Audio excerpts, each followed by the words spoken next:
우리 함께 하나님의 말씀 예레미야 10장 23절에 있는 말씀을 함께 보도록 하겠습니다. 예레미야 10장 23절에 있는 말씀입니다. 여호와여, 내가 알거니와 사람의 길이 자신에게 있지 아니하니 걸음을 지도함이 걷는 자에게 있지 아니하나이다. 아멘. 우리 잠언 16장 9절에 있는 말씀 다 함께 한번 읽어보도록 하겠습니다. 시작. 사람이 마음으로 자기의 길을 계획할지라도 그의 걸음을 인도하시는 이는 여호와시니라. 아멘. 오늘 본문 말씀에서는 우리에게 한 단어를 강조합니다. 여호와 하나님께서 뭐 하신다? 인도하신다는 것입니다. 하나님께서 우리의 가정을, 하나님께서 우리의 교회를, 하나님께서 이 나라를 인도해 주실 줄로 믿습니다. 그 믿음을 가진 성도들이 믿음을 가지고 펴는 것이 바로 성경이기 때문입니다. 오늘 우리에게 하시는 이 시대를 향한 말씀을 우리 다니엘서를 위한 기도를 하고 우리 함께 공부를 시작합니다. 하나님 우리 아버지, 오늘도 살아계셔서 우리 인생의 구원을 위해 일하시는 하나님의 은혜에 감사를 드립니다. 우리를 하늘까지 인도하시기 위하여 순간마다 우리의 마음에 말씀하시고 옳은 길로 인도하시는 성령 하나님의 말씀을 따라 결심하고 따라가기 원하오니 주여 우리를 인도하여 주시옵소서. 이 땅에서 주님의 오심을 늘 깨어 준비하게 하시고 하나님의 복음이 전해지는 통로로 저희를 사용하여 주시옵소서. 오늘도 매우 중요한 다니엘서 8장을 연구하겠사오니 성령의 지혜를 이 시간 함께 부어주시기를 예수 그리스도의 이름으로 간절히 기도하옵나이다. 아멘. 교회 안에서 지금 말씀과 말씀의 전쟁이 벌어지기 때문에 많은 사람들이 길을 잃어버리고 있습니다. 이건 대단히 중요한 이야기입니다. 그냥 싸우는 것이 아니고 무엇 대 무엇으로요? 말씀 대 말씀입니다. 그럼 한 가지의 말씀은 진리이고 한 가지 말씀은 거짓입니다. 지금 코로나19가 끝나기 이즈음에 전 세계의 전쟁 시나리오가 펼쳐지고 어느 나라가 어느 나라를 무너뜨리기 위해 안간힘을 쓰며 6살 꼬마아이가 죽는 뉴스를 우리가 직접 눈으로 목도하는 시대에 살아가고 있습니다. 이 전쟁을 통과하면 하나님의 군사로 세워주실 것입니다. 그러나 지금 이 일어나는 전쟁 가운데 누군가는 진리의 전쟁에서 뒤로 물러나기도 하겠다는 것입니다. 누구나 다 같이 나아가는 것이 아니라 어떤 사람은 어떤 일이 일어날 때마다 점점 뒤로 물러나겠다는 것입니다. 오늘 이 말씀을 주목해 주시길 바랍니다. 성경 말씀과 다른 꿈을 꾼다면 그 꿈은 진리가 아닙니다. 성경 말씀과 다른 음성이 들린다면 그 음성은 진리가 아닙니다. 문자로 기록된 하나님의 말씀이 가장 분명한 증거입니다. 하나님의 말씀에서 확신을 얻지 못한다면 그 어떤 경험도 의미가 없다는 사실입니다. 어떤 분들이 그래요. 꿈을 꾸었다. 어떤 분들이 그럽니다. 어떤 음성을 들었다. 그러나 그것이 성경과 연관성이 없거나 성경의 말씀이 아니면 다 거짓일 수 있다는 것입니다. 오늘 하나님의 말씀은 시편 119편에 있는 말씀을 보겠습니다. 주께서 내 마음을 넓히시면 내가 주의 계명들의 길로 달려가리이다. 여호와여, 주의 율례들의 도를 내게 가르치소서. 내가 끝까지 지키리이다. 나로 하여금 깨닫게 하여 주소서. 내가 주의 법을 준행하며 전심으로 지키리이다. 아멘. 어떻게 하면 우리가 하나님의 말씀을 전심, 신령과 진정으로 지킬 수 있을까? 내 걸음을 인도하는 분이 하나님이심을 인정하는 것입니다. 내 계획과 내 뜻대로 되지 않을지라도 하나님께서 살아계시고 하나님이 신실하신 분임을 신뢰하는 믿음을 가질 때 전심으로 그 말씀을 따를 수 있는 것입니다. 두 번째는 내가 구원의 길을 정하는 것이 아니라는 사실을 인정해야 합니다. 내 노력과 내 행위와 내 공로로 이루어지는 것이 아니라 오직 하나님의 공로로, 하나님의 말씀으로 이루어진다는 사실을 믿을 때 하나님은 우리를 지키시고 인도해 주실 것입니다.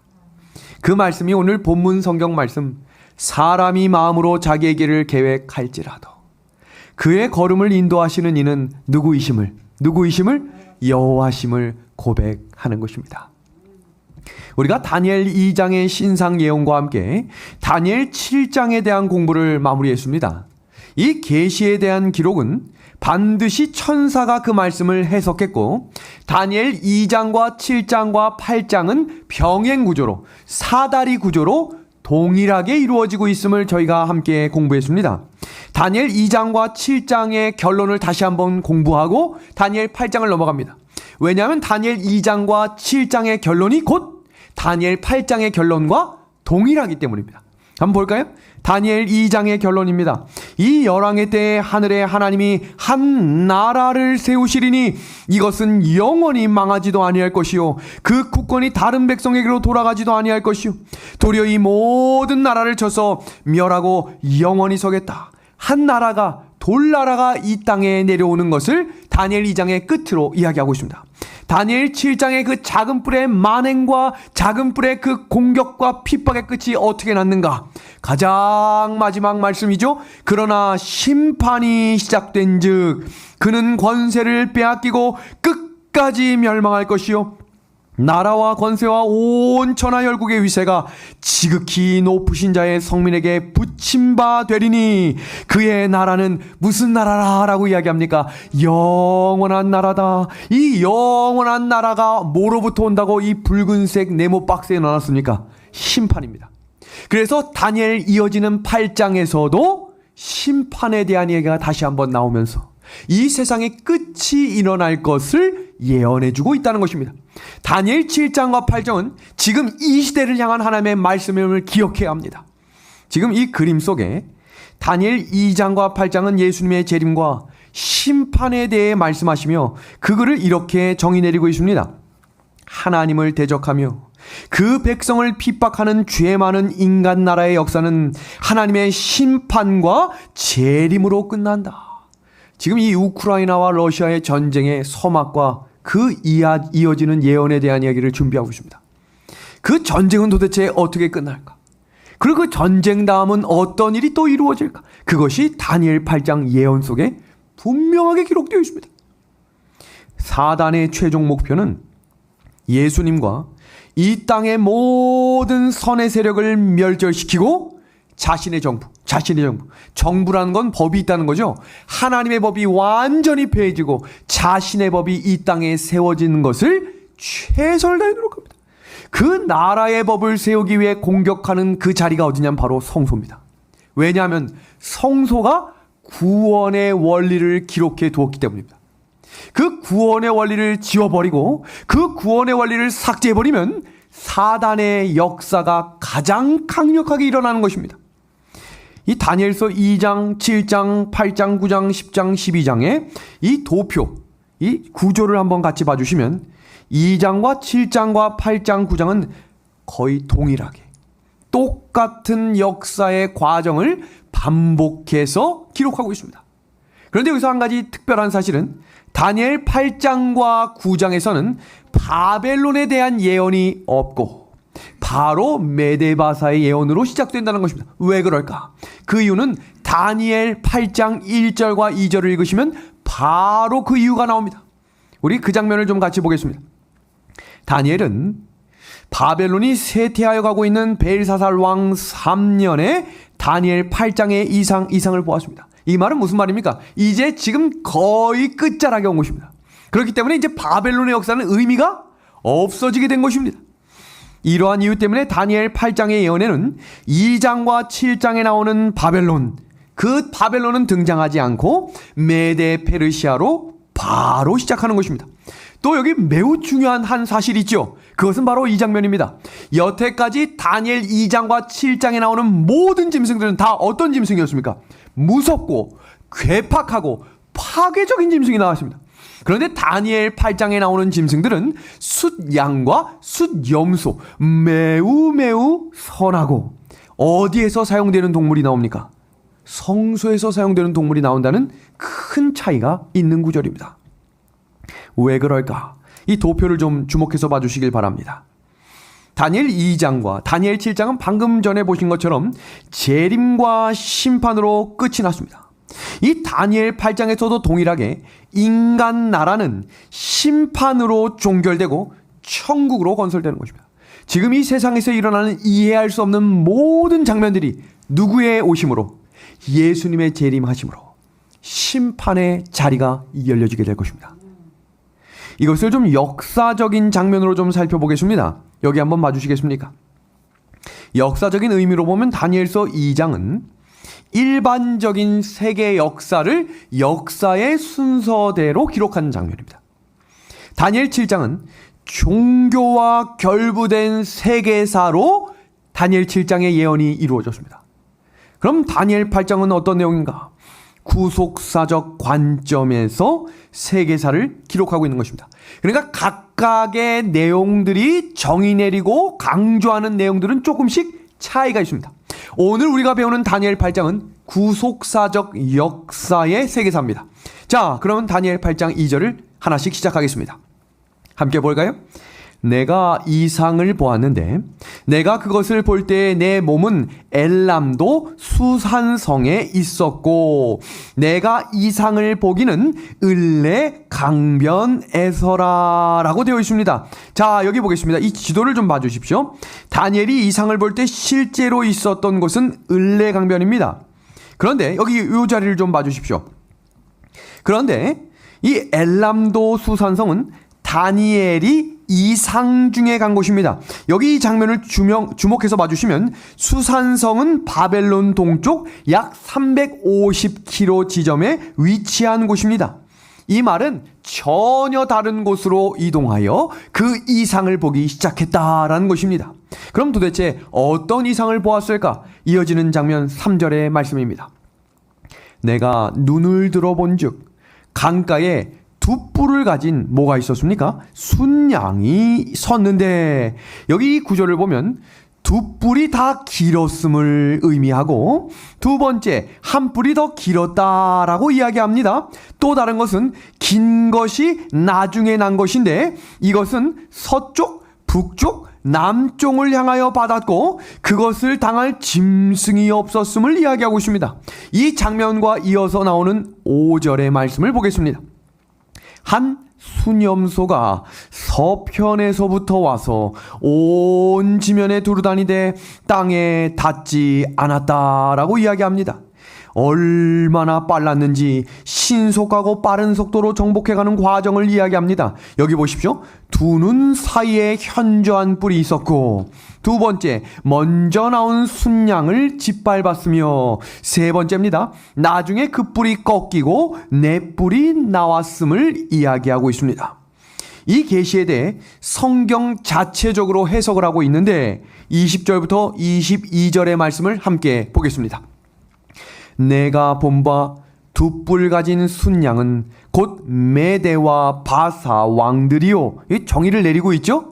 두 번째, 털이 많은 수염소는 곧 무슨 왕이라고 되어 있습니까? 헬라 왕이요. 두 뿔 사이에 있는 큰 뿔은 곧 그 첫째 왕이고 이 뿔이 꺾이고 그 대신 네 뿔이 났은즉 그 나라 가운데서 네 나라가 일어났다라고 이야기합니다. 그러니까 바벨론이 망할 즈음에 그 주변국들의 상황을 열거하고 예언하고 있는 장면임을 이야기합니다. 제가 이 장면을 왜 이렇게 신속히 나가냐면 저희가 이미 다니엘 2장과 7장을 통해서 이 장면을 무려 8번 반복을 했습니다. 그래서 이 장면을 다시 바벨론, 메데, 페르시아, 헬라 이렇게 순서로 하면 오늘 끝이 없기 때문에 완전히 그 내용을 다 공부했다라고 가정하고 그 뒷이야기로 오늘 곧장 넘어가려고 합니다. 자, 한번 보겠습니다. 다니엘 7장과 8장을 비교하면서 그림으로 한번 같이 보겠습니다. 다니엘 7장에 메대 바사가 의미하는 동물은 뭐였습니까? 한쪽 발을 들고 새 뼈를 물고 있는 고비였습니다. 그 장면 속에 이어지는 다음 나라 어느 나라였습니까? 표범인데 날개가 달렸고 얼굴이 4개인 괴사망측한 짐승이 또 등장했지요. 이 장면은 메데바사와 헬라를 의미함을 우리가 이미 공부했습니다. 그 다음 그 이어지는 다니엘 8장에 두 동물이 나오는데 한 동물은 순양입니다. 순양. 그리고 또 다른 양은 숫염소로 나옵니다. 그런데 이 한 뿔이 꺾이면서 4뿔이 올라왔다라고 하는 것은 우리가 공부한 것처럼 이 표범의 머리가 4개로 나누어진 어떤 것처럼 이 뿔이 4개로 나누어짐을 의미하는 것입니다. 자, 이 장면을 하나씩 좀 볼까요? 곰이 몸 한 편을 들었다라고 하는 이야기와 한 뿔이 다른 뿔보다 길었다라고 하는 이야기는 메대와 바사가 연합했지만 두 나라의 힘이 불균형했기 때문에 다른 것이 더 세게 되었다라고 하는 이야기를 예언적으로 풀이해 놓은 것입니다. 메대 바사 두 나라의 불균형, 이 사이에 세 갈빗대가 있었다라고 하는 이 이야기가 서쪽과 남쪽과 북쪽을 향하여 받았다라고 이야기합니다. 이 나라가 바로 서쪽의 리디아, 북쪽의 바벨론, 남쪽의 애굽을 정복했던 바사 왕의 이야기였습니다. 다음 왕은 머리 넷이 있는 표범입니다.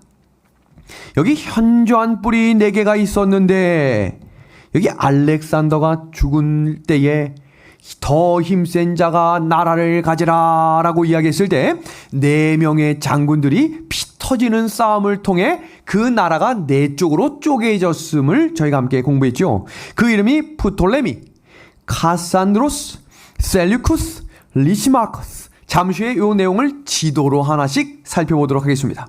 이때 작은 뿔이 출현합니다. 오늘 공부하시는 내용들은 매우 중요하고 조금 어렵기 때문에 조금만 눈 살짝 감고 있으면 이게 뭔 얘기인가 하는 장면으로 훌쩍 넘어가 버린다. 그러니까 집중력을 잃지 않고 기도하는 마음으로 이 공부를 같이 해주시길 바랍니다. 자, 한번 9절 봅니다. 그중 한 뿔에서 또 작은 뿔 하나가 나와서, 우리 작은 뿔 5시간 동안 공부했기 때문에 작은 뿔 하면 이제 익숙해지셨을 거라 생각합니다. 작은 뿔 하나가 나서 남쪽과 동쪽과 또 영화로운 땅을 향하여 힘이 커졌다라고 이야기하는데 8절을 좀 다시 봅니다. 그 대신에 뿔넷이 하늘 사방을 향하여 났더라라고 이야기합니다. 사방을 향해 났다. 이 넷이라고 하는 단어가 2번. 뿔도 몇 개요? 뿔도 몇 개? 4개. 방향도 어디요? 4쪽. 사방이란 단어는 숫자 4를 말하고 그러니까 사방이란 단어는 2개의 단어가 모여서 만들어진 단어예요. 그러니까 방이라고 하는 단어는 원어로 루아흐. 어디서 들어보셨죠? 루아흐. 그것이 뭐였죠? 루아흐는 숨, 바람, 영이란 뜻인데 성경 창세기 8장 1절과 출애굽기 15장 10절을 보면 바람과 함께 여기 그 이어지는 단어 주목해 주십시오. 무슨 단어요? 무슨 단어? 방향. 서쪽, 북쪽, 남쪽. 방향을 의미한다라고 이야기하는 것입니다. 자, 그러면 그중 한 뿔이 이 사방인데요. 그중 한 뿔은 헬라에 분열된 4나라 중 하나라는 의미가 아니라 그 4방향 중 한 방향이라는 의미입니다. 이게 왜 중요하냐면 다니엘 8장은 10뿔에 대한 이야기가 없이 갑자기 작은 뿔이 나와요. 그러니까 어떤 분들은 이거 헬라 4나라 중에 나온 거 아니야? 라고 이해할 수 있는데 제가 왜 사방에 대한 단어를 이렇게 깊이 해석해 드렸냐면 사방은 바람도 의미하지만 뭐도 의미한다 그랬습니까? 방향도 의미한다 그랬죠. 그러니까 그 방향에서 무엇이 올라오겠다는 거예요? 작은 뿔이 올라오겠다는 것입니다. 그렇다면 왜 하나님께서는 다니엘 8장의 다니엘 예언과 이상을 통해서 왜 이 순서를 그대로 하지 않으시고 갑자기 이 4뿔 중에 작은 뿔이 올라온 것처럼 소개하셨을까? 그 장면을 역사적인 장면으로 하나씩 소개하겠습니다. 이 그림을 좀 같이 봐주시겠습니까? 이 장면을 자세히 보시면 지금 이 파란색 박스 안에 영화로운 이스라엘 땅을 두고 사방의 강력한 나라들, 시시한 나라들이 아닙니다. 그 당시에 최대의 강대국들이 모두 다 이스라엘 영화로운 땅을 죽이기 위해 공격합니다. 도대체 왜 그랬을까? 아수르라고 하는 나라는요, 북방 이스라엘 10개의 지파를 초토화시키고 완전히 멸절시킵니다. 그 이유를 살펴보니 여자의 후손, 예수님이 태어나는 것을 이 강대국들이 다 막아서기 위해 사단의 도구로 사용됐다는 것입니다. 자, 바벨론 BC 586년에 남방 유다를 쳐들어와서 씨를 말리기 위해 다 쳐부수죠? 뭐를 위해서요? 예수님이 태어나시면 안 되기 때문에 그 씨를 완전히 말리기 위한 것입니다. 다음 메데페르시아입니다. 우리 메데페르시아 이야기 지난주에 제가 아주 상세하게 모르드게와 에스더의 장면으로 소개해드렸죠? 완전히 죽여버리려고 했습니다. 아각의 후손 하만. 그러나 그때도 하나님께서는 당신의 종들을 준비시키시고 남은 무리들을 준비시키셔서 하나님의 말씀과 법을 따라 전진하는 백성들을 지켜주시는 분임을 성경 에스더는 우리에게 가르쳐주고 있는 것입니다. 다음입니다.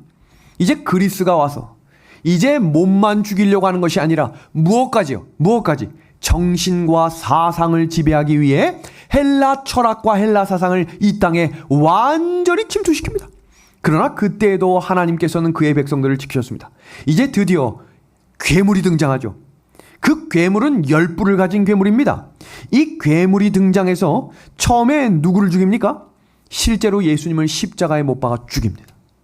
그리고 그 예수님이 피로 사신 십자가에서 돌아가신 이후에 부활승천하셨죠? 그 부활승천하신 이후에 사도들과 제자들을 통해 성령의 기름 부음으로 세워진 이 땅의 공동체 이름이 뭡니까? 교회 아닙니까? 그 교회를 로마 제국과 함께 로마 교회가 1000년이라고 하는 중세 암흑기 동안 죽어라 죽입니다. 사탄의 전략을 하나씩 살핍니다. 여자의 후손이 탄생하면 자기가 머리가 상할 것을 알기 때문에 이 사방의 강대국들을 통해 끝없이 공격합니다. 그리고 예수님께서 이 땅에 오셨을 때 그 예수님을 십자가에 못 박아 죽였고 예수님이 피로 사신 교회를 있는 힘을 다해 공격했던 그 세력이 바로 로마 교회입니다. 그런데 성경 예언을 보면 마지막 때에도 하나님의 빛을 가지고 전진하는 남은 무리들을 다시 한번 총공격할 사단의 대리자들이 있는데 그 대리자들의 이름이 바로 로마 교회입니다. 우리 지난 시간에 가톨릭 너무나 자세히 공부했습니다. 다니엘 8장의 작은 뿔은 다니엘 7장의 작은 뿔과 동일한 로마 교회입니다. 질문입니다.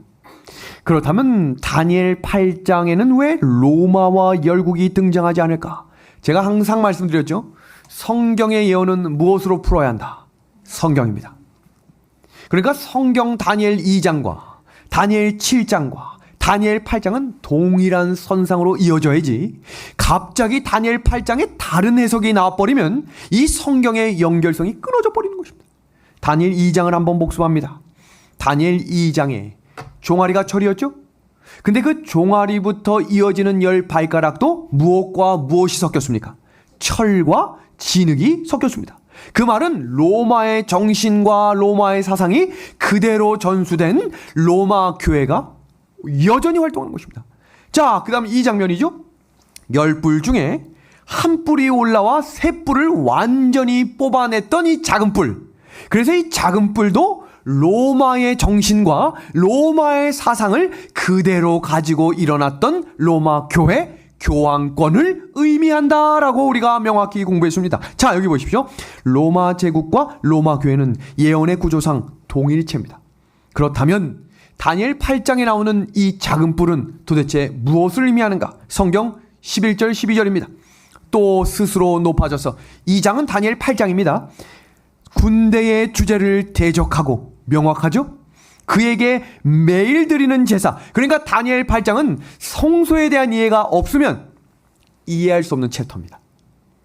구약 성경에 기록된 성소와 신약 성경에 기록된 성소를 이해해야 다니엘 8장을 이해할 수 있습니다. 그래서 오늘은 다니엘 8장 전체의 개요를 배우고 우리가 앞으로 3시간 동안 성소에 대한 공부를 아주 자세하게 공부할 것입니다. 그리고 마지막 4번째 시간을 통해서 다니엘 8장에 왜 이 이야기가 나왔는지를 총정리하도록 하겠습니다. 자, 그러면 이어지는 장면입니다. 그의 성소를 뭐 했다라고 되어 있습니까? 뭐 했다?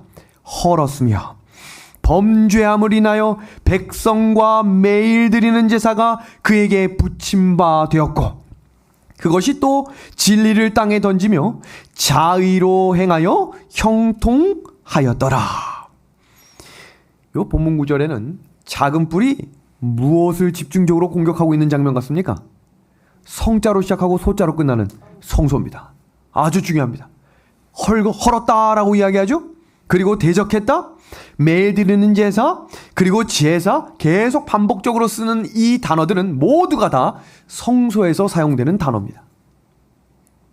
이렇게 성소와 성소 제도를 공격함으로 로마 제국과 로마 교회는 동일한 역할을 하고 있음을 다니엘 8장은 이야기하는 것입니다. 두 번째입니다.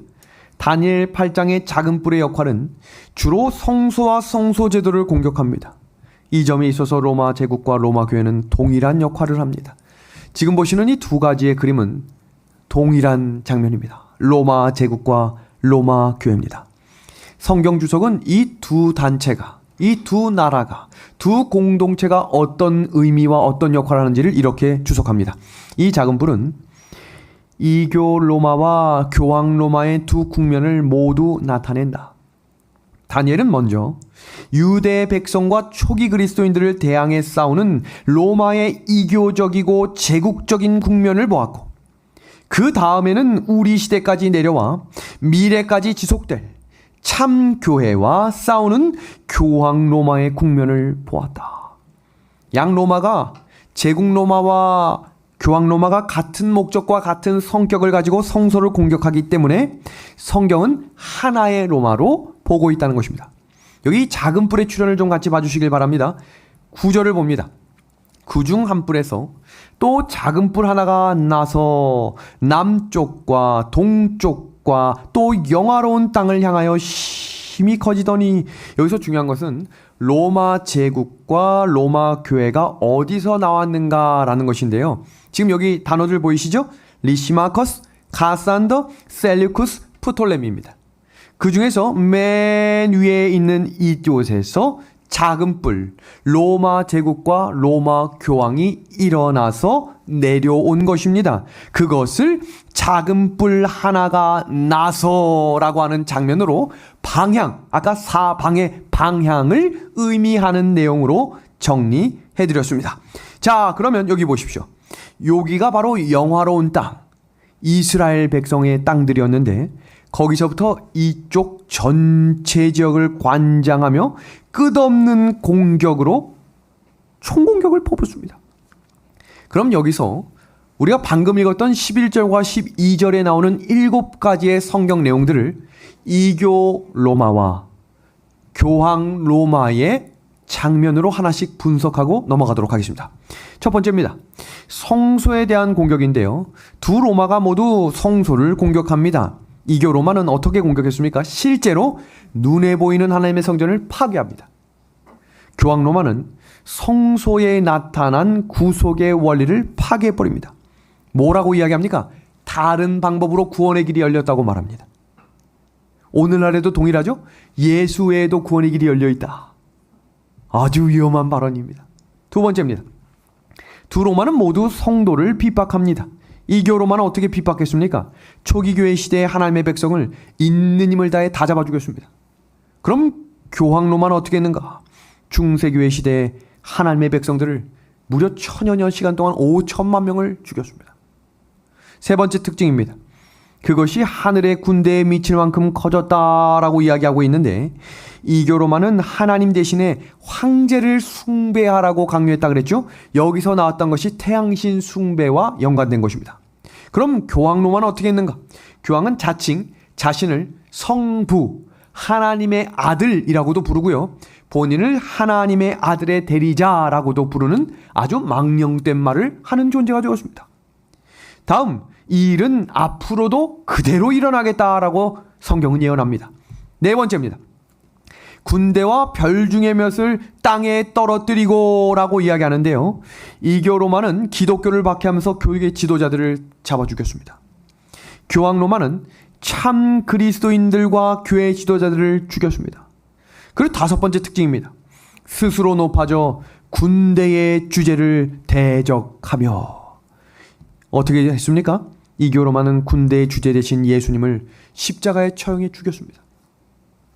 교황 로마는 인간의 권위로 하나님의 심판을 대행하며 종교 재판소를 열었고 면죄부까지 판매했습니다. 다음입니다. 매일 드리는 제사를 제하여 버렸고 제사가 그것에 붙임바 되었다라고 이야기하는 이 장면은 이교 로마는 예수님을 십자가에 죽이고 성전을 파괴했고 교황 로마는 십자가로 종결된 제사를 그것에 붙임받았다라고 하는 이야기는 미사로 대치함으로 또 다른 제사를 본인들이 완전히 만들어낸 것입니다. 이게 왜 중요한가? 구원의 원리는 예수님밖에 없는데 그 예수님을 지워버리고 그 자리에 또 다른 누군가를 세운 것이 사단의 법이기 때문입니다. 일곱 번째입니다. 진리를 땅에 던지며 자유로 행합니다. 이교 로마는 이교의 제도와 습관을 교회로 그대로 유입하여 그 중에 가장 현저한 내용이 지금까지 지켜지는 태양신 숭배 일요일 예배입니다. 얼마나 강력하고 단단하게 해놨는지 이 일요일 예배를 온전한 안식일로 지키고 준행하는 개신교인들이 너무나 많습니다. 그리고 교황 로마는 비성경적인 교리들을 만들어 성도를 교만합니다. 여러분, 이 장면들을 보시고 놀라지 마십시오. 면죄부를 판매합니다. 죄를 용서해 주겠다는 것이죠. 그건 누구만 할 수 있는 겁니까? 하나님만요. 두 번째입니다. 교황 무류설. 이 말은 뭡니까? 교황은 죄를 짓지 않는다는 것입니다. 세 번째입니다. 종교 재판수. 사람을 재판합니다. 연옥설입니다. 이걸 통해 구원을 흔들고 구원을 볼보로 돈을 받아냅니다. 다음입니다. 영혼 불멸설입니다. 이건 뭐 얘기를 하면 너무 길지만 사람의 영혼이 나와서 천당과 지옥으로 간다는 이것도 정말로 위험한 성경적 오류입니다. 여러분, 화채설을 제가 한번 설명을 좀 드리겠습니다. 저는 아시겠지 하고 넘어갔는데 많은 분들이 질문을 하셔요. 화채설이 도대체 뭡니까? 화채설은 성찬을 할 때 신부가 떡을 떼서 신자 입에 이렇게 넣어주거든요. 근데 그때 그 떡을 먹으면 실제로 예수님의 몸으로 살이 바뀐다라는 가르침이 화채설입니다. 이건 상징이지 변하는 건 아닙니다. 다음은 미사 제도죠. 그 다음 마리아 숭배죠. 그 다음 일요일 예배입니다. 이러한 오류들이 대체로 성소에 나타난 구원의 원리를 파괴하는 것들임을 기억하셔야 합니다. 아, 대단하죠. 사단이 얼마나 똑똑하고 교묘한지 다 성소의 구원과 연결된 것을 오류로 맞바꿔버린 것입니다. 그렇다면 성소에 나타난 정결, 이것을 잘 하나씩 분석해보면 성소에 대한 올바른 이해를 할 수 있을 것입니다. 성소가 정결하게 된다는 것이 무엇인가? 다니엘 8장 13절에 기록되어 있습니다. 질문이 나옵니다. 내가 들은즉 거룩한 자가 말하더니 다른 거룩한 자가 그 말하는 자에게 묻되 이상에 나타난 바 매일 드리는 제사와 망하게 하는 죄악에 대한 일과 성소와 백성이 내어준 바 되며 짓밟힐 일이 어느 때까지 이를꼬 하매. 다니엘은 계시 중에 하늘에서 내려온 두 존재를 의식하고 있습니다. 근데 이 장면을 자세히 한번 봐주십시오. 한 거룩한 자가 다른 거룩한 자에게 묻습니다. 뭘 질문합니까? 이 성소가 지금 짓밟히고 있잖아요. 방금 전에 보셨잖아요. 진리가 짓밟히고 오류들이 수개가 나옵니다. 언제까지 이렇게 성소가 짓밟히는 일이 계속되겠습니까? 라고 하는 질문에 대답이 그렇게 유명한 다니엘 8장 14절의 말씀입니다. 한번 볼까요? 대답입니다. 우리 그 구절 한번 같이 읽어주시겠습니까? 그가 시작. 그가 내게 이르되 2300주야까지니 그때에 성소가 정결하게 함을 입으리라. 여기 중요한 것은요, 지금까지 한 이야기의 30분을 듣지 않고 이 장면만 보시면 지금 이 질문과 대답은 동문서답입니다.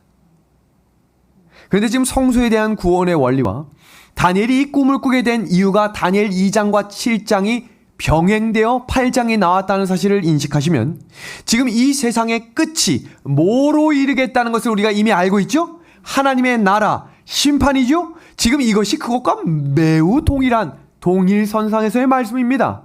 자, 이 구절은 2300주야까지니라고 하는 구절을 통해 이때에 뭐가 이루어지겠다는 겁니까? 성소가 정결하게 되겠다라고 말하는 것입니다. 이 말은 무슨 말인가? 하나님의 백성들이 핍박받고 공격받고 도망가는 일이 끝난다는 말입니다. 하나님의 백성들이 승리할 때라는 것입니다. 하나님의 백성들이 이제는 하나님의 나라와 하나님의 때가 무엇인지를 알게 되겠다는 것입니다. 그럼 도대체 이 성소의 정결이 뭐냐는 것입니다. 그럼 다니엘 2장부터 나오는 이 장면을 다시 한번 복습합니다. 다니엘 2장의 신상에 나타난 나라들과 다니엘 7장에 나타난 네 짐승과 작은 뿔의 세력들과 다니엘 8장에 나타난 작은 뿔의 만행과 범죄들은 도대체 뭐로 끝났습니까? 첫 번째 2장 뭐로 끝났죠? 돌나라의 출현으로 끝났죠? 다니엘 7장의 그 작은 뿔의 그 공격과 처절한 그런 만행들이 뭐로 끝났습니까? 하늘의 심판으로 끝났죠? 그럼 작은 뿔의 만행, 다시 한번 반복되는 이 8장의 끝이 뭐로 끝나겠다는 거예요? 뭐로? 성소의 정결로 끝나겠다라는 것입니다. 그러니까 이 성소의 정결을 이해하기 위해 우리가 이제 어디로 가야 될까요? 어디로? 성소로 가야 되는 거예요. 성소가 뭐가 정결되는 것인지, 어떻게 정결되는 것인지, 그 절차가 무엇인지를 실제 성전으로 우리가 함께 방문해서 그것을 함께 공부해 보도록 하겠습니다. 제가 대학원 시절에 이 공부 중에 성소론이라고 하는 수업이 있었어요. 그때 교수님이 직접 그때 이 종교 500주년을 기념해서 저 이천에 그 성소 모형과 동일한 전국에 있는 신학생들을 위한 성소 모형도가 만들어졌었습니다. 뭐 그 앞에서 양 잡는 것도 한번 보여주고 그런 것들을 제가 직접 보고 왔는데 지금 공부하시는 분들 딱 거기 가서 모시고 가가지고 장면마다 이렇게 보여지는 것을 하면 너무너무 이해가 쉽겠지만 지금 그게 열리지 않기 때문에 그림으로 그것을 대신 하나씩 하도록 하겠습니다. 자, 그럼 다니엘 8장의 예언을 한번 보겠습니다. 정한 때 끝에 관한 것이기 때문에 지상의 성소가 아닌 것은 분명합니다. 그죠? 왜 그럴까요? 예수님이 이미 AD 30년에 돌아가셨고 이 성소에 대한 이야기가 나올 때가 되면 너무 긴 시간이 지난 후기 때문에 이 내용은 전혀 그것과 연관성이 없습니다. 자, 여기요. 지상의 성소의 의미와 기능은 예수님께서 십자가에 돌아가시는 순간에 종결됐습니다. 그러니까 성소의 정결 또한 의미가 없는 것이겠죠. 그러니까 그 성소는 지금 우리가 어디로 방문해야 이해할 수 있는 거예요? 하늘 성소로 가셔야 이 성소 정결이 뭔지를 이해할 수 있는 것입니다. 그렇다면 다니엘 8장 14절의 성소는 하늘에 있는 성소를 말하는 것입니다. 자, 이 장면을 조금 더 구체적으로 봅니다. 출애굽기 25장 8절과 9절을 보면서 하늘에 있는 성소가 이 땅에 있는 성소와 무슨 연관이 있는지를 보겠습니다. 출애굽기 25장 8절과 9절은 하나님께서 모세에게 직접 하시는 말씀입니다. 보겠습니다. 내가 그들 중에 거할 성소를 그들을 위하여 나를 위하여 짓되 물은 내가 내게 보이는 대로 장막과 식양과 그 기구의 식양을 따라 지을지니라. 이 장면은 다음 주에 한번 자세히 공부할 거기 때문에 모세에게 보여줬습니다. 그리고 그것을 따라서 지어라 라고 보여준 것입니다. 그러니까 지금 뭐가 있다는 거예요? 실제가 있고 그것을 따라 지은 모형을 이 땅에 지었다는 것입니다. 두 번째 구절, 히브리서 8장 5절입니다.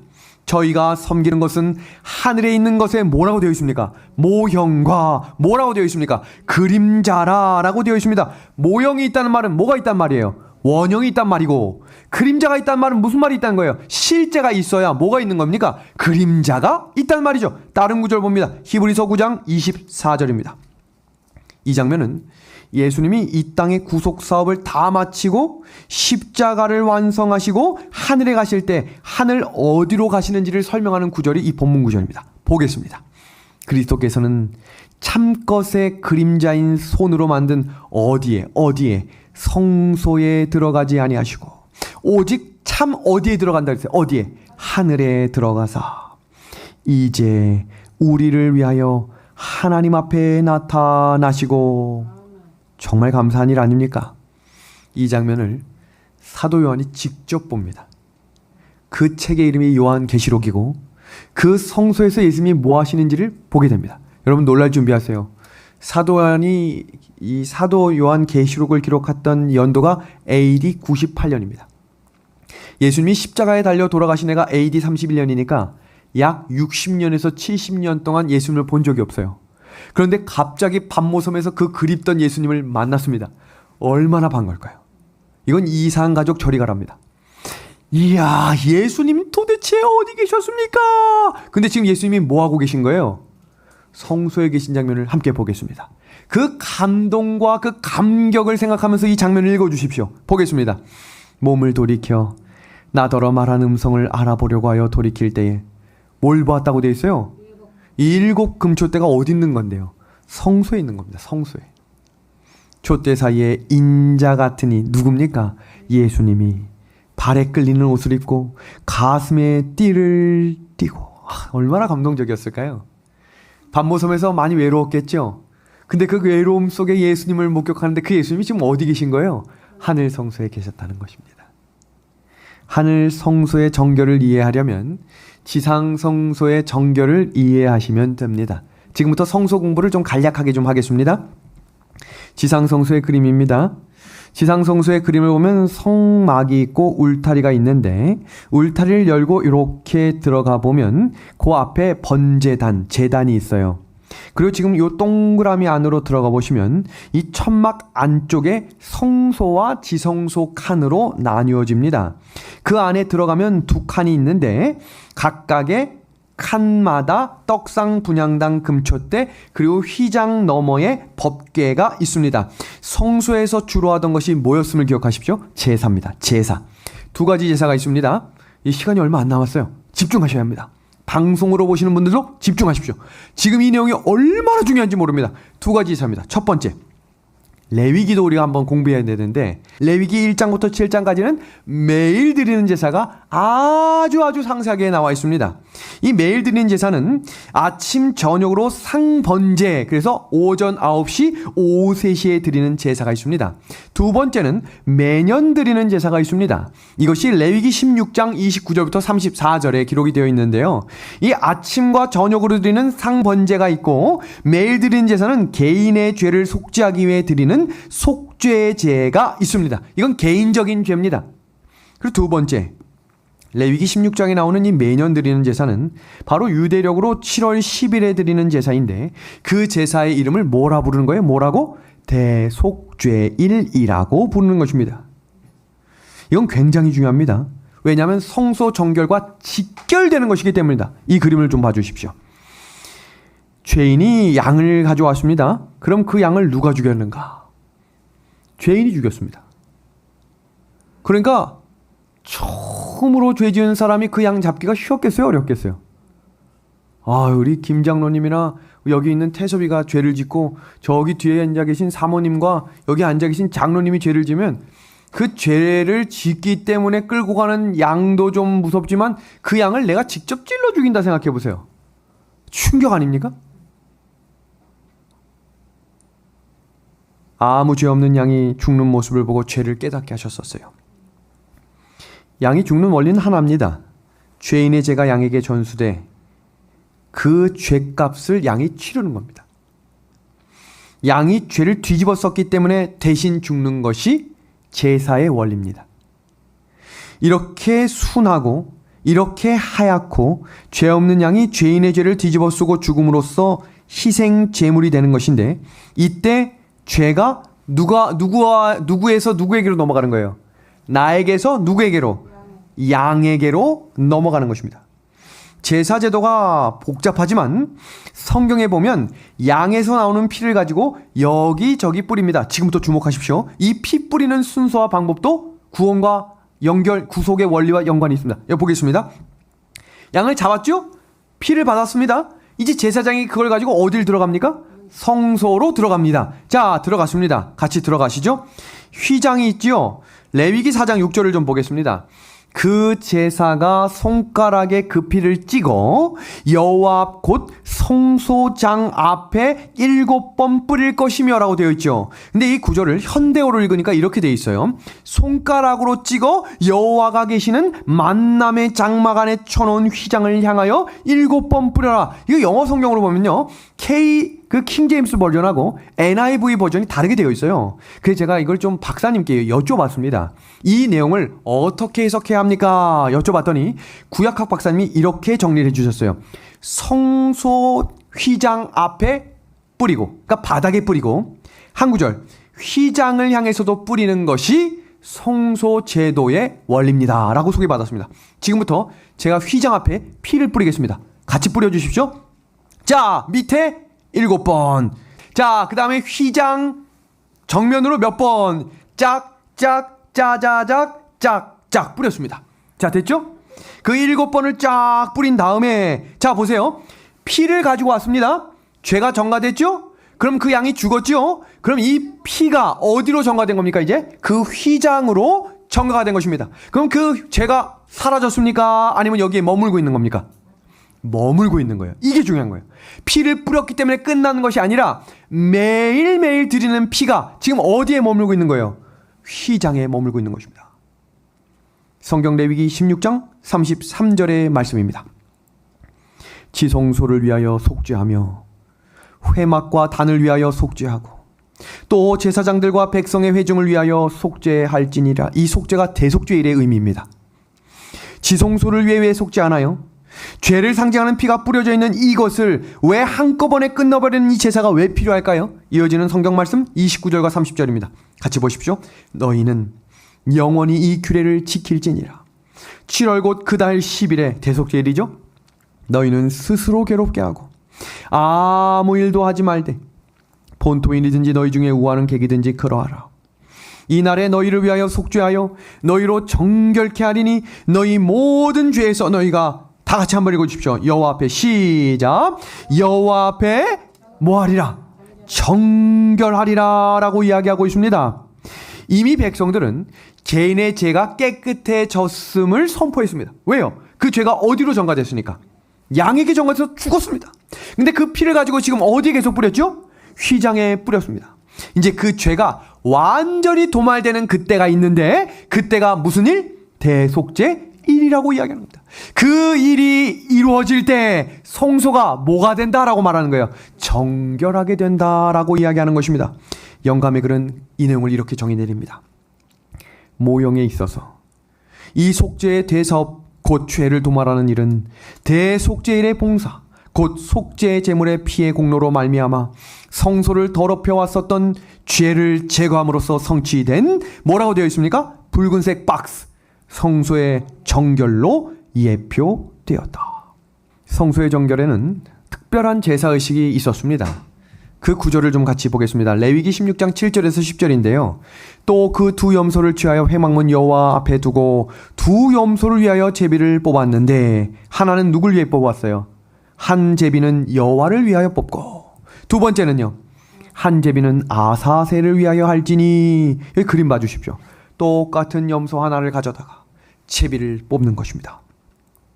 그리고 하나는 아론은 여호와를 위하여 제비 뽑은 염소를 죽였다는 얘기겠죠. 속죄제로 드리고 두 번째입니다. 아사셀을 위하여 제비 뽑은 염소는 어떻게 놔뒀습니까? 산채로 여호와 앞에 두었다가 이어지는 구절입니다. 그것으로 속죄하고 아사셀을 위하여 어디로 보냅니까? 어디로 보냅니까?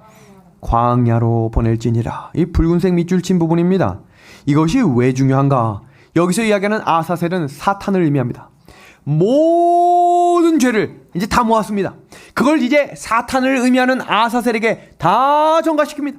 그리고 이 아사셀 염소가 완전히 죽는 순간 이제 죄가 뭐가 되는 겁니까? 끝나는 것이죠. 이것이 마지막 예수님의 재림 때의 심판입니다. 이게 얼마나 중요한 것인가? 대속죄일의 제사의 상당한 의미인데, 자 여기 보십시오. 이렇게 해서 양을 잡아 대속죄일의 제사장이 복잡한 절차를 통해 속죄 제사를 드리는 이날은 세 가지 의미가 있습니다. 첫 번째, 속죄의 날입니다. 두 번째, 정결의 날입니다. 세 번째, 심판의 날입니다. 이렇게 해도 죄가 해결되지 않은 사람은 결국에 하나님의 백성 가운데서 끊어졌습니다. 이 심판의 날, 속죄의 날, 정결의 날은 죄에 대해 심판하는 날입니다. 이제 다니엘 8장 14절을 총정리하고 오늘 다니엘 8장 개요를 정리하려고 합니다. 2300주야까지니 그때의 성소가 정결하게 함을 입으리라. 우리가 1일을 1년으로 계산하는 예언의 연일 법칙을 공부했지요. 2300주야 끝에 성소가 뭐가 되겠다는 거예요? 정결하게 됩니다. 이 대속죄일 성소의 정결은 하루 만에 끝났지만 이 성경에 나타난 심판의 시간은 이 하나님의 날로 이어지는 매우 매우 중요한 의미가 있습니다. 이 의미를 다음 주에 배우겠습니다. 다음 주에 빠지시면 안 되겠죠? 그리고 그 심판의 끝이 바로 재림입니다. 그리고 재림과 함께 이어지는 영원한 날이 성경 계시록 21장에 기록되어 있는 것입니다. 16절부터 19절입니다. 내가 들은즉 사람의 목소리가 있어 외쳐 이르되 가브리엘아 이 이상을 이 사람들에게 깨닫게 하라 하더니 그가 내게 이르되 인자야 깨달아 알라 이 이상은 정한 때 끝에 관한 것이니라. 그가 나를 어루만져 일으켜 세우며 가로되 진노하시는 때가 마친 후에 될 일은 내가 내게 알게 하리니 이 이상은 정한 끝에 관한 일임이니라. 아멘. 성소 정결은 세 가지를 의미합니다. 첫 번째, 정한 끝에 성취될 것입니다. 두 번째, 하늘에서 진행되는 일입니다. 세 번째, 재림 전에 성취됩니다. 그래서 이것을 재림 전 심판이라고 부르는 것입니다. 지성소 시대를 살아가는 하나님의 백성들이시여, 하나님께서 하신 일을 바라보십시오. 그리고 이 시대를 향해 외치시는 예수님의 성소의 정결함을 입으라 라고 하는 이 약속의 말씀이 하나님의 약속을 믿고 전진하는 진리의 백성들에게 인쳐지는 믿음의 하늘 백성들과 제가 되기를 소망하며 오늘 성경 연구 시간을 마치도록 하겠습니다.